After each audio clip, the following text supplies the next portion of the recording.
ये चुनावी प्रक्रिया शुरू हो गई है। ये जनता और पार्टियों के लिए शुरू हो गई है। सरकारी तौर पर 6वें चरण के इस चुनाव में 29 अप्रैल से नामांकन शुरू होगा, प्रक्रिया शुरू होगी। उसके बाद 15 तक सारी स्थितियां क्लियर होंगी कि कौन चुनाव लड़ेगा, कौन नहीं लड़ेगा। 15 के बाद चुनाव प्रचार शुरू होंगे। असली घमासान तो तभी देखने को मिलेगी। लेकिन जौनपुर संसदीय क्षेत्र से जिन तीनों पार्टियों के प्रत्याशियों का नाम सामने आया है, उसके बाद कार्यकर्ता और पार्टी के से जुड़े नेता मंथन में लगे हुए हैं कि किस तरीके से किया जाए। चूँकि यहाँ तीनों ही दलों के प्रत्याशी पैराशूट हैं। मैंने आपको पिछले एपिसोड में बताया कि तीनों ही प्रत्याशी किस तरह से पैराशूट है। तो ये एक नई प्रक्रिया शुरू होगी। चूँकि वो पैराशूट प्रत्याशी हैं, जनपद में कुछ लोगों के ही संपर्क में हैं और वही लोग उनका चुनाव प्रचार आगे बढ़ाएंगे। लेकिन ये देखा जाए कि चुनाव प्रक्रिया आगे बढ़ने के बाद कौन किसकी तरफ जाएगा, ये बिना सामने आए, नाम सामने आए कि कौन चुनाव लड़ेगा, ये कह पाना थोड़ा मुश्किल होगा। हम इस समय चर्चा ये करेंगे कि ये अचानक चुनाव का घमासान शुरू होते ही एक पेपर बम, एक लेटर बम, क्षमा कीजिएगा, एक लेटर बम फूटा है, जिसे निवर्तमान सांसद श्याम सिंह यादव ने समाजवादी पार्टी के राष्ट्रीय अध्यक्ष अखिलेश यादव के नाम लिखा है। हालांकि हम इस लेटर बम की कोई पुष्टि नहीं कर रहे हैं, लेकिन चूंकि बड़ी तेज़ी से ये वायरल हो रहा है, सारे संचार माध्यमों से, जितने भी संचार माध्यम हैं उन पर ये बड़ी तेज़ी से दिख रहा है, लोग चर्चा भी कर रहे हैं, खासकर उसमें लिखे अखिलेश यादव के ऊपर वादा खिलाफ़ी के आरोपों को लेकर। ये सिर्फ वादा खिलाफ़ी का आरोप ही नहीं लगाया है, उन्होंने उस पत्र में अपनी उन मुलाकातों का भी खुलासा किया है जो उन्होंने अखिलेश यादव से टिकट लेने के लिए समय समय पर की थी। अखिलेश यादव के ये इत्मीनान दिलाए जाने के बाद उनके अनुसार वो पूरी तरह से इस चीज़ के लिए संतुष्ट थे कि उन्हें ही टिकट मिलेगा। लेकिन लेटर की भाषा और उसका मजमून दोनों कुछ और ही कहानी कहते हैं। चूँकि हम बसपा से सांसद रहे हैं, पिछले चुनाव में उनको समाजवादी पार्टी और बसपा गठबंधन का प्रत्याशी के तौर पर उन्होंने चुनाव लड़ा है, तो पत्र में उन्होंने इस चीज़ के लिए अखिलेश यादव जी को धन्यवाद भी दिया है। लेकिन साथ ही इस बार उन्हें समाजवादी पार्टी का उम्मीदवार न बनाने पर उनके ऊपर तरह तरह के इल्ज़ाम लगाए हैं। पत्र की भाषा देखने के बाद यह कतई नहीं लगता कि ये एक सिर्फ शिकायती पत्र है या वादा खिलाफ़ी का पत्र है। इस पत्र में जो भाषा इस्तेमाल की गई है वह एक वरिष्ठ अफसर, एक पढ़े लिखे क्वालिफाइड सांसद की कतई नहीं मानी जा सकती। एक ख़ास मकसद, मेरे अनुसार अगर ये पत्र असली है तो यह एक ख़ास मकसद से इसका विस्फोट किया गया है, ताकि समाजवादी पार्टी से जुड़े उनके प्रतिबद्ध मतदाता द्रवित हों, उनके मतदाता की सहानुभूति किसी और प्रत्याशी के पक्ष में चली जाए।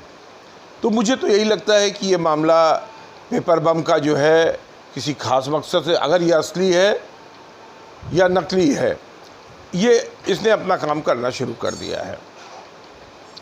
दूसरी तरफ देखा जाए तो भारतीय जनता पार्टी के प्रत्याशी को भी लेकर तरह तरह की चर्चाएं चल रही हैं।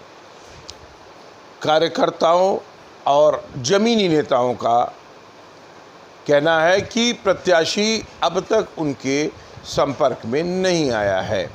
आप देखें कि 29 तारीख से चुनाव प्रक्रिया शुरू होगी, 15 तक उन्हें अपना नामांकन क्लियर करा लेना है और 25 मई को मतदान होना है।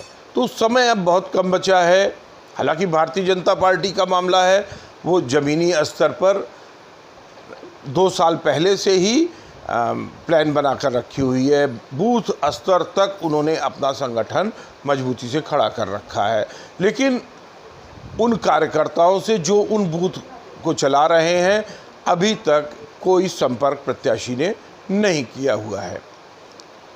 तो और हम बसपा प्रत्याशी श्रीकला धनंजय सिंह की बात करें तो उनकी तैयारियां तो काफ़ी समय से चल रही थी, लेकिन प्रत्याशी घोषित होने के 48 घंटे करीब बीत गए हैं। अब तक उनके कार्यकर्ता और उनके प्रतिबद्ध मतदाता दोनों ही बड़े सन्नाटे में हैं। अब भी उनको उम्मीद है कि संभव है कि धनंजय सिंह खुद चुनाव लड़ने आ जाएं। यह भी संभव है कि उन्हें राहत मिल जाए कोर्ट से और वो फिर चुनाव प्रक्रिया से जुड़ जाएं। इसी बीच धनंजय सिंह के समर्थक, उनके गनर, अंगरक्षक की हत्या के बाद माहौल के बारे में कुछ कहना इन 48 घंटों में बड़ा भारी होगा, क्योंकि किसी तरह की कोई सूचनाएं उनकी तरफ से हमें प्राप्त नहीं हो रही हैं। ठीक, देखिए क्या है कि पार्टियों ने अपनी चुनाव प्रक्रिया शुरू की है। मैंने पहले ही कहा कि चुनाव प्रक्रिया ये पार्टियों द्वारा शुरू की हुई है। असली चुनाव प्रक्रिया तो शुरू होगी जब आचार संहिता इस 6वें चरण के मतदान के इलाके में लगेगी। लिहाजा ये माना जा रहा है कि अभी पार्टी के अंदर टिकट, हर पार्टी के अंदर टिकट को लेकर, टिकट प्रत्याशी को लेकर अब भी उठापटक बची हुई है। देखिए पेपर बम भी इसी से जुड़ा हुआ है कि दावा है निवर्तमान सांसद श्याम सिंह यादव का कि अखिलेश जी ने उनको पुनः उम्मीदवार बनाने के लिए कहा था। उसके अलावा उन्होंने 3 ल शब्द इस्तेमाल किया है, हालांकि नाम नहीं लिया हुआ है, लेकिन मैं अनुमान लगा सकता हूं कि उनमें से पूर्व विधायक ललई यादव,